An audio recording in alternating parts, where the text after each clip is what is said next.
Israel में आतंकवादी हमलों की खबर से गहरा सदमा लगा है।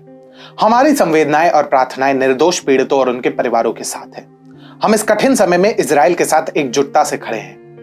वास्तव में प्रधानमंत्री मोदी के बयान में जो दिखता है उससे कहीं अधिक है। ये भारत के रुख में एक महत्वपूर्ण बदलाव का प्रतीक है जिस पर करीब से दृष्टि डालनी जरूरी है।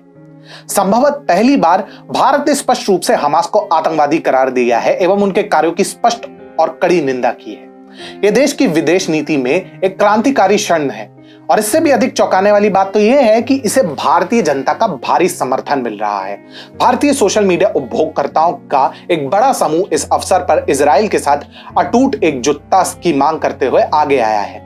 #IStandWithIsrael कई दिनों से ट्रेंड कर रहा है, जो भारतीय लोगों के समर्थन और सहानुभूति की गहराई को दर्शाता है।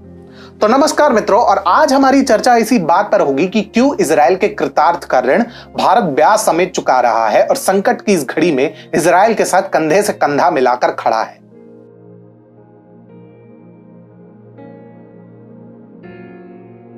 हाल के वर्षों में इजराइल के प्रति भारत के दृष्टिकोण में उल्लेखनीय परिवर्तन आया। ऐतिहासिक एवं सांस्कृतिक रूप से महत्वपूर्ण होने के बाद भी 1990 के दशक के मध्य तक इजराइल के साथ हमारे कूटनीतिक संबंध पुष्ट नहीं हुए थे। 2014 तक भी हम केवल व्यापारिक संबंध तक ही सीमित थे, पूर्णतया कूटनीतिक साझेदारी के लिए नहीं। तो इस झिझक का क्या कारण है? इसका उत्तर इतिहास की छाया में छिपा है, जिसे नेहरूवादी हैंगओवर के रूप में वर्णित किया जा सकता है। भारत के प्रथम प्रधानमंत्री जवाहरलाल नेहरू और महात्मा गांधी को इजराइल को मान्यता देने पर काफी आपत्ति थी।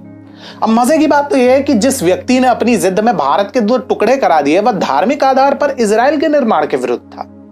अब वो अलग बात थी कि संपूर्ण भारत इनके विचारों से सहमत नहीं था और विनायक दामोदर सावरकर, यहां तक कि जयप्रकाश नारायण जैसे नेताओं तक ने इजराइल से बेहतर संबंधों का समय समय पर अनुरोध किया। भारत और इजराइल के बीच काफी कुछ समान भी है। दोनों का सांस्कृतिक इतिहास काफी समृद्ध है।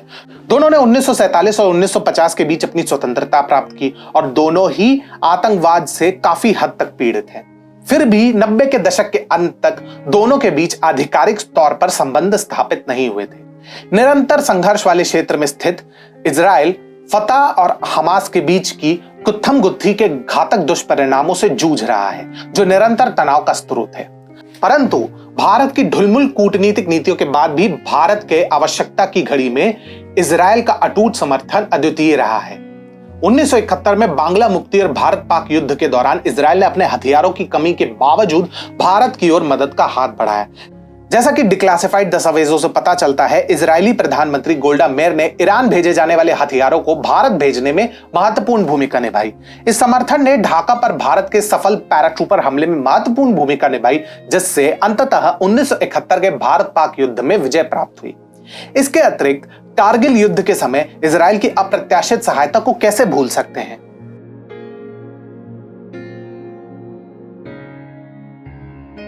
अब वो कहते हैं ना, we must stand up for what is right even if it makes others unhappy. अर्थात हमें जो सही है उसके साथ खड़ा होना चाहिए, भले ही कुछ लोग इससे अप्रसन्न हो। ये शब्द इजराइल के साथ हमारे संबंधों पर चरितार्थ होता है। एक ऐसा बदलाव जिसने 2017 में गति पकड़ी, जब तत्कालीन प्रधानमंत्री नरेंद्र मोदी ने इजराइल से गर्मजोशी से हाथ मिलाया। तब से भारत ने इजराइल के साथ अपने संबंधों को विकसित करने और मजबूत करने में कोई कसर नहीं छोड़ी है और वर्तमान रुख उसी का प्रत्यक्ष प्रमाण है। इससे पूर्व भारत या तो निष्पक्षता के आवरण में छुपा रहता था अथवा फिलिस्तीनियों के अधिकारों पर चर्चा किया करता था, जैसा कि समाजवादी बुद्धिजीवी चाहते थे, भले ही वह भारत को घास तक ना डाले। ऐसे में इजराइल का प्रत्यक्ष समर्थन संबंधी भारत का सकारात्मक बदलाव भी अब किसी से छुपा नहीं है। भारत में इजराइल के राजदूत नाओर गिलोन इस परिवर्तन को स्वीकार करते हैं, उसका स्वागत करते हैं। जब आतंकवाद के मुद्दे की बात आती है तो वह दुनिया में भारत की महत्वपूर्ण स्थिति और उसकी समझ की गहराई को रेखांकित करते हैं।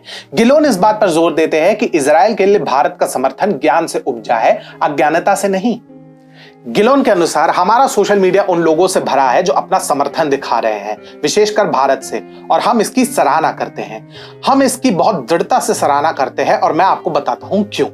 क्योंकि भारत सबसे पहले दुनिया का एक बहुत ही महत्वपूर्ण देश है। दूसरा, भारत एक ऐसे देश की स्थिति से आता है जो आतंकवाद को अच्छे से जानता है, इसलिए यह ज्ञान के बिंदु से आता है, ना कि अज्ञानता से।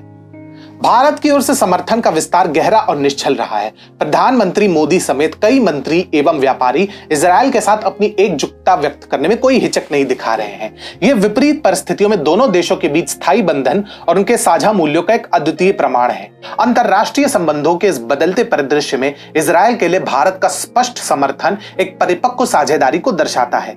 यह न केवल रणनीतिक हितों पर आधारित है, अपितु साझा मूल्यों और आतंकवाद से उत्पन्न चुनौतियों की गहरी समझ पर भी आधारित है। जैसे ही भारत और इजरायल विपरीत परिस्थितियों में कंधे से कंधा मिलाकर खड़े होते हैं, वे दुनिया को एक शक्तिशाली संदेश भेजते हैं। मित्रता के बंधन संकट के क्षणों में बनते हैं और जो विपत्ति के समय बिना शर्त आपका साथ दे, वही सच्चा मित्र होता है।